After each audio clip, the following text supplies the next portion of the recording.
Hello students, पिछले video में हमने टीआरएनए की संरचना के बारे में पढ़ा। आज हम पढ़ेंगे एमआरएनए की संरचना के बारे में।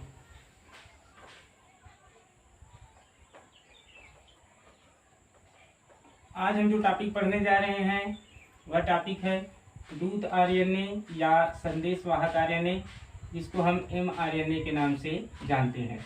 एमआरएनए के बारे में पढ़ने से पहले सबसे पहले एमआरएनए के बारे में हम कुछ संक्षिप्त जानकारियाँ जुटाएंगे।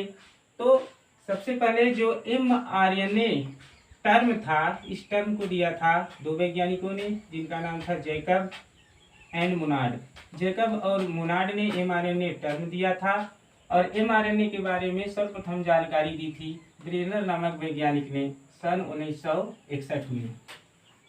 आगे हम एमआरएनए की विशेषताओं के बारे में देखेंगे। तो एमआरएनए की जो सबसे पहली विशेषता है, इसके पास पॉलीपेप्टाइड श्रृंखला के निर्माण के लिए आनुवंशिक सूचना निहित होती है। कहने का मतलब एमआरएनए के पास जो प्रोटीन चेन की श्रृंखला होती है, उसका निर्माण कैसे होता है, उसके लिए आनुवंशिक सूचना निहित होती है।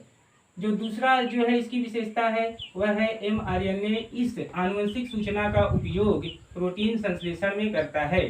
एमआरएनए के पास जो आनुवंशिक सूचना होती है उसका उपयोग वह प्रोटीन सिंथेसिस में करता है। कहने का मतलब सबसे पहले डीएनए से बनता है एमआरएनए और एमआरएनए के पास जो सूचना होती है, जो उसके पास जो है मैसेज होता है, उसको जो है वह प्रोटीन के संश्लेषण में जो है क्या करता है, उपयोग करता है। इसकी तीसरी विशेषता है आरएनए का निर्माण डीएनए के केवल एक रज्जु से होता है। आरएनए डीएनए के कभी भी दोनों रज्जु से निर्मित नहीं होता। आप समझाते हैं डीएनए डबल स्टैंडर्ड होता है, द्विरज्जुकी होता है। तो डीएनए के एक रज्जु से, केवल एक रज्जु से ही जो है आरएनए का निर्माण होता है। इसकी चौथी विशेषता है एमआरएनए होता कैसा है। तो एमआरएनए लंबा होता है, धागेनुमा होता है तथा सिंगल स्टैंडर्ड होता है, एक रज्जुकी होता है। कहने का मतलब यह सिंगल स्टैंडर्ड है, इसका एक सिरा 5 प्राइम होता है, दूसरा सिरा 3 प्राइम होता है। इसका जीवन काल कितना होता है। तो एमआरएनए का जो जीवन काल होता है वह अल्पकालिक होता है, शॉर्ट लिव्ड होता है। अर्थात कुछ प्रोटीन श्रृंखला के बाद, कुछ प्रोटीन श्रृंखला के निर्माण के बाद यह जो है नष्ट हो जाता है। कुल आरएनए का, टोटल आरएनए का यह लगभग 1 से 5% होता है। इसका जो आणविक भार होता है, मॉलिक्यूलर वेट होता है, वह 50,000 से लेके 2 लाख तक होता है। एमआरएनए का जो निर्माण है वह यूकैरियोटिक कोशिकाओं के अंदर एक एंजाइम जिसका नाम है आरएनए पॉलीमरेज सेकेंड के द्वारा होता है। आरएनए पॉलीमरेज सेकेंड एमआरएनए के निर्माण में भाग लेता है। अब एमआरएनए का संश्लेषण कहाँ होता है। तो एमआरएनए का संश्लेषण केंद्रक में, न्यूक्लियस में होता है। केंद्रक में एमआरएनए का निर्माण या संश्लेषण होने के बाद यह चला आता है कोशिका द्रव्य में, साइटोप्लाज्म में। कोशिका द्रव्य में आकर यह राइबोसोम के साथ जुड़ जाता है। हमने आप लोगों को बताया था कि राइबोसोम 2 प्रकार के होते हैं, 70S और 80S। जो आरएनए होते हैं वह राइबोसोम की बड़ी इकाई से जुड़ जाते हैं। तो यह जो है कोशिका द्रव्य में आकर यहाँ पे राइबोसोम मौजूद होता है, राइबोसोम के साथ यह जुड़कर प्रोटीन सिंथेसिस में भाग लेता है। तो यह कुछ मुख्य जो है विशेषताएं थी एमआरएनए के बारे में। एमआरएनए, ये जो एमआरएनए है 2 प्रकार का होता है, एक पॉलीसिस्टेरानिक एमआरएनए, एक मोनोसिस्टेरानिक एमआरएनए। जो पॉलीसिस्टेरानिक एमआरएनए होता है इन प्रोकैरियोटिक कोशिकाओं के अंदर होता है, और ये जो मोनोसिस्टेरानिक एमआरएनए होता है यह यूकैरियोटिक कोशिकाओं के अंदर होता है। पॉली का मतलब होता है ज्यादा या अधिक, मोनो का मतलब होता है एक।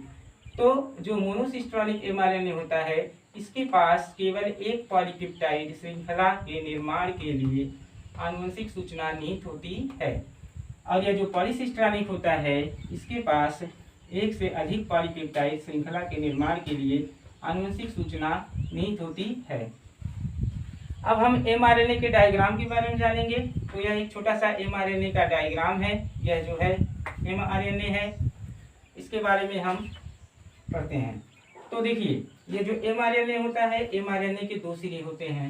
इसका जो ये वाला सिरा है इसे हम बोलते हैं कैप रीजन, और इसका ये वाला जो सिरा है इसे हम बोलते हैं पॉली ए टेल। ये जो कैप रीजन होता है यहाँ पर पाया जाता है मिथाइल गुआनोसिन ट्राइफॉस्फेट, और ये जो पॉली ए टेल है इसे बोलते हैं हम पॉली एडिनिलिक एसिड टेल।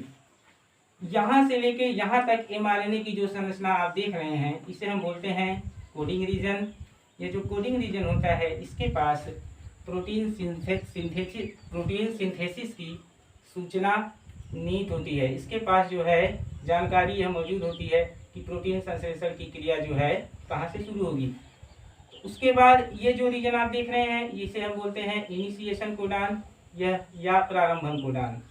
यह जो प्रारंभन कोडान होता है यह होता है AUG प्रारंभन कोडान है, और यह प्रारंभन कोडान AUG प्रोटीन चेन का प्रारंभन करता है, यानी प्रोटीन की सिंथेसिस की प्रक्रिया mRNA के ऊपर इसी जो है प्रारंभन कोडान से शुरू होती है, और उसको शुरू करता है यह AUG नामक कोडान। कोडान के बारे में हमने आपको बताया था।